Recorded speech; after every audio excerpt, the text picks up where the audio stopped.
All right, so Orlando Hamcation 2020, the RFinder B1, which I checked my stats and I posted my intro first look B1 video on my channel. I think it'll be 2 weeks ago. No, 1 week ago Monday. 1 week ago tomorrow. Okay, it's got 5,900 views right now. Oh my God, 5,400 last night. Are you kidding me? Yeah. Oh my God. Yeah, it's getting a lot of traction out there because Yesterday it was going viral, so you know. Yeah. So okay, so we're sitting here with Bob W2CYK, and this is our booth at the Hamcation, and we're going to talk about the B1. So you watched the video, right? I did. Okay. So tell me. So you don't like my comments about the camera? You know,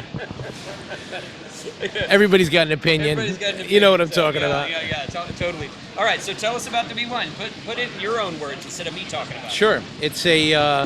It's a dual band Android cell phone radio, DMR. I don't know if you guys can see. Do you get a video of this? Can you see this? Okay, good. You can see on the app there's a full list of the repeaters around you, and anywhere you go on Earth. And on DMR, it's literally point and click. You just pick the talk group you want and connect, and off you go. So you never have to program it. It never needs a code plug. I like to say we don't need no stinking code plugs.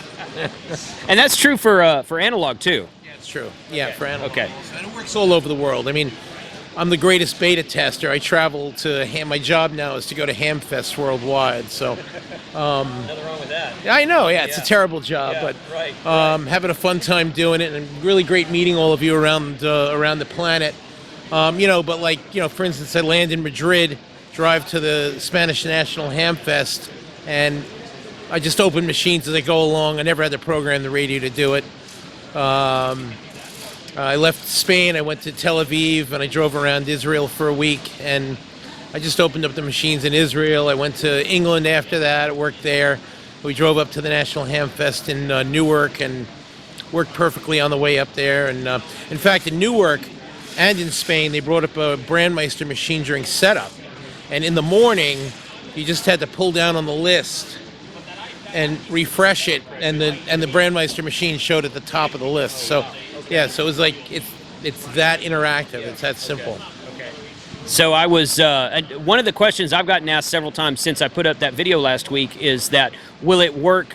Can you swap out SIM cards and take it overseas? And my response to that is actually it takes dual SIM cards, so you can have 2 SIM cards at one time. That's correct. So normally I'll have either an AT&T or a T-Mobile or a Mint SIM card in one of mine, and I tend to, whenever I land in a foreign country, I like to test their networks.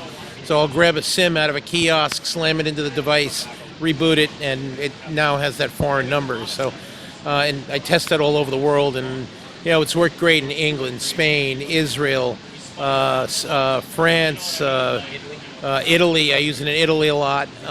So we're going to Monte Chiari actually in the middle of March. So I'll grab a SIM when I'm there, but we've used a variety of carriers around Europe, and it just works. I'll probably be going back to Costa Rica in April. The guy who plans those trips, he was over here talking to me a minute ago, and I have to figure out how to get, I have no idea what carrier they use down there, but I'll have to figure out how to get a SIM card for Costa Rica. Well, it depends. I mean, what do you use here? Here I'm using, but I switch back and forth between, right now I'm on AT&T, but I've had a Verizon SIM card, and then that Mint Mobile, that T-Mobile card you gave me. Put yourself on the international, it'll be $10 a day on AT&T, and it'll just work in Costa Rica, and I know that from experience because my son was on the YDXA a few years ago, and the youth DXpedition in Costa Rica, and it worked. And by the way, give to YDXA. It's good. Get kids going. But the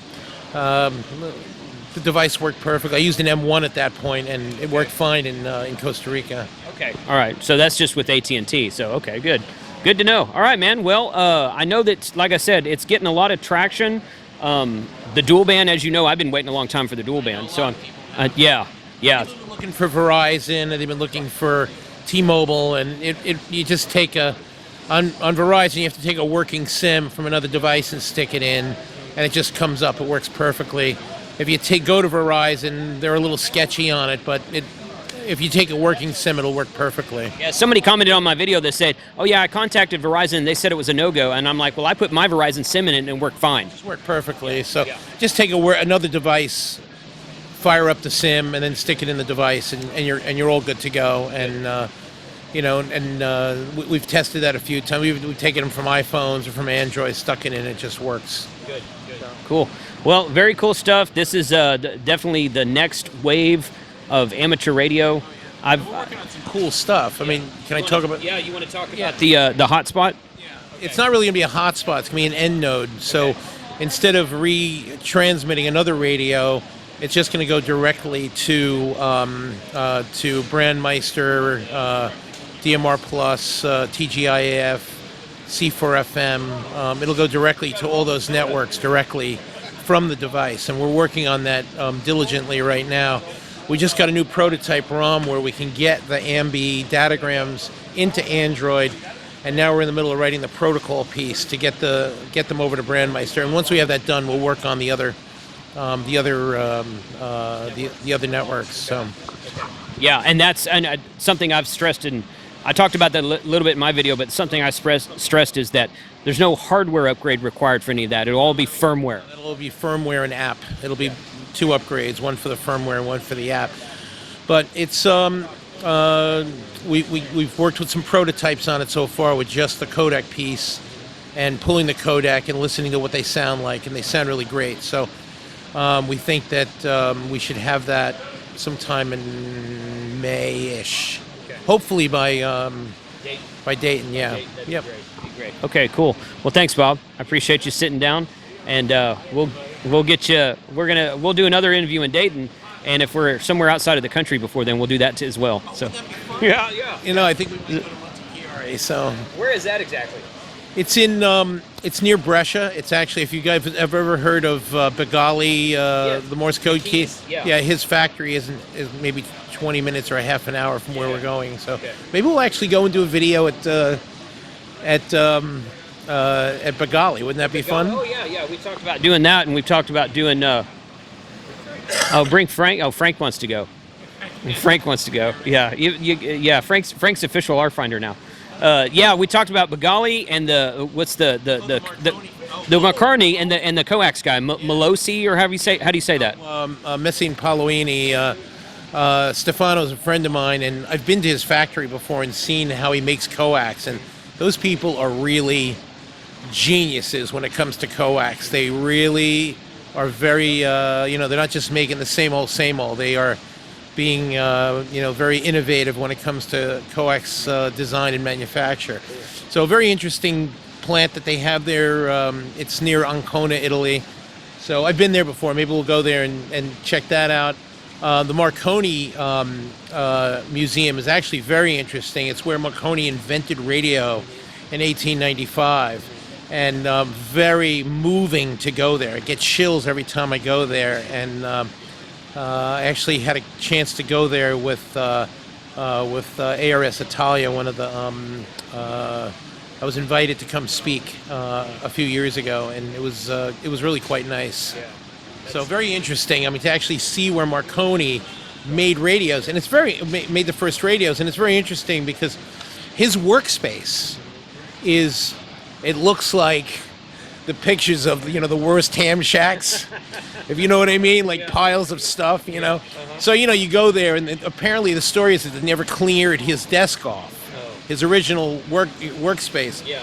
So there's like tools from 1895. There's like some coils of wire. Yeah. There's some glass coherer tubes, laying around, and it's a very interesting place to go and see what his development not only in spark gap, but in antennas, like his discoveries with antennas, how he got a signal to go across a room and then to go over the hill, and just worked from there and figured it out. So it's really interesting to see because he really had very much the same the same methodologies that we have today on building things, like taking other people's work. So he took the work of Hertz and Faraday and Volta and and certainly Tesla, and mashed it all together and made and made a working two-way radio. So it's interesting to go see what he did, and it's really a lot of fun. So maybe we'll go. And now I know the curator now, so maybe we can go and actually get the curator to give us a nice tour. That'd be cool. Yeah, wouldn't it? Yeah, it would. We'll have to bring up either a analog or DMR repeater when we're there and give it a test drive. I've been trying to get them to let us install. Like, we wanted to sponsor a DMR machine at Marconi. At the museum. Yeah, and it just, every time I try to get it done, it just doesn't seem to come together. But I haven't given up yet, and we may actually bring a hotspot and just start with that. There you go. And have them stick a hotspot somewhere and put a plaque up that says, "Hey, get on this frequency, blah blah blah," or whatever. Right. So it's a good place to start anyway. Yeah, for sure. But they got a nice tower there, and good place to stick an antenna. But but whatever. This is all a great adventure, and thank you all for your support of the app for all these dozen years or so has helped us have the funding necessary to do what we've done with our with our radio inventions, and it's really been great fun, and I really appreciate all of you and all of your support, and your ideas and your encouragement and stuff, and it's great to go and meet all of you around the world. So Sure. Yeah, well, this is the next step in amateur radio, or one of the next steps in amateur radio anyway. So, all right, man, thanks for the interview, and thanks for a great weekend at Hamcation, which we had a good time here, guys. 73.